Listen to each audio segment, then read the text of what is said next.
how we move around the screen as well. Yuzuriha is known for also having very good burst movement, like we're seeing right here with those teleports, and be able to use them effectively is going to be very important because we can reach so much of the screen with all of our moves. Yeah, this is going to be a pretty hard one to follow, so as best as you can, just like focus up while watching this, just because Yuzuriha like navigates so much with her teleports, that it's going to get a little bit confusing, easy to lose track of which character is which, so just, you know, if you get a little bit confused, it's okay, it's confusing. Yeah.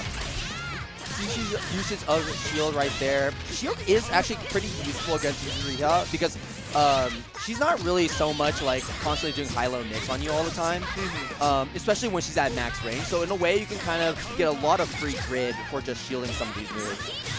Yeah, and having that cycle will make kind of winning neutral afterwards much more realistic here. Getting the punish. There's a teleport. Good block so far. Oh, yeah, there's the anti-air coming in. Not really able to get a full conversion off of that, but still looking pretty good. We have yet to use our meter. Right now, JamScythe has yet to use that meter, so we're sitting pretty comfortably.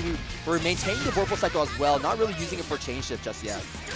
Nice! Involing through that kind of first slash there from JamScythe.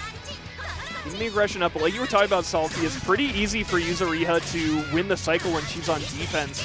And now we're seeing SepticStraw make the most of that. Yeah, right now, there's definitely really no downside to spending that meter there, as you're going to be maintaining that cycle. And if you pop it at the right time with the chain shift, you're going to be getting a lot of meter back and 200 meter here. So, still looking pretty comfortably. JamScythe has actually yet to use any meter this round, though. Nice, using the DP to kind of navigate over and finally spending that meter like you were talking about, Salte, for the infinite worth to secure the first game for JamScythe. Yeah, just using it for the damage. Pretty smart. Yuzuriha doesn't really do a whole lot of damage without, like, IW kind of like backing up some of her combos.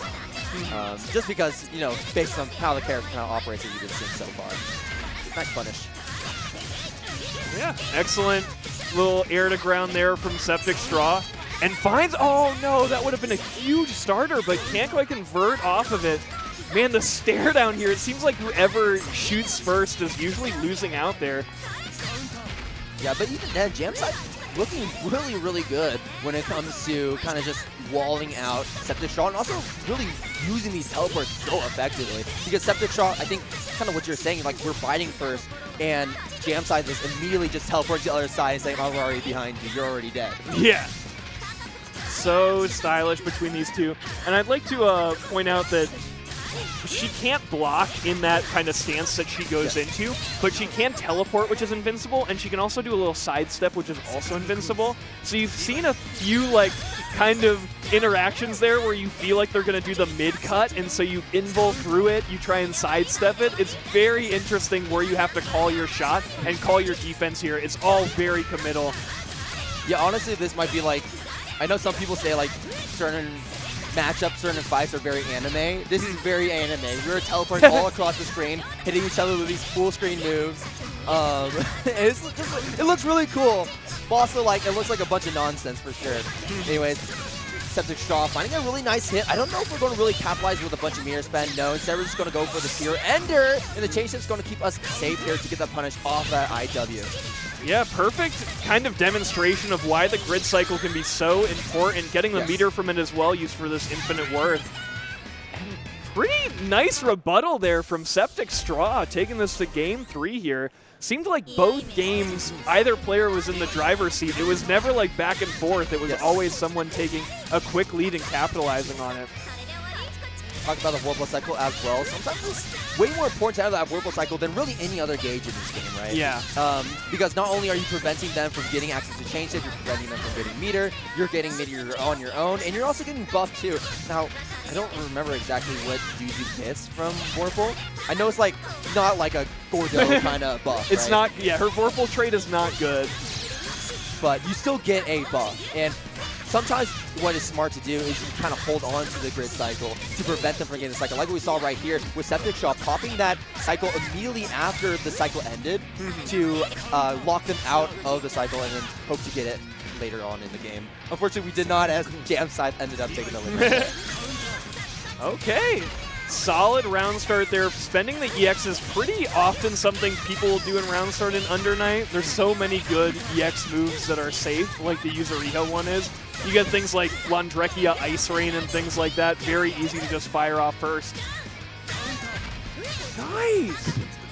That's a pretty often frame trap that Yuzurihas will use against you, is the first slice in the air, then delay the second one. But Yuzuriha can just answer with her own giant slice. It is something.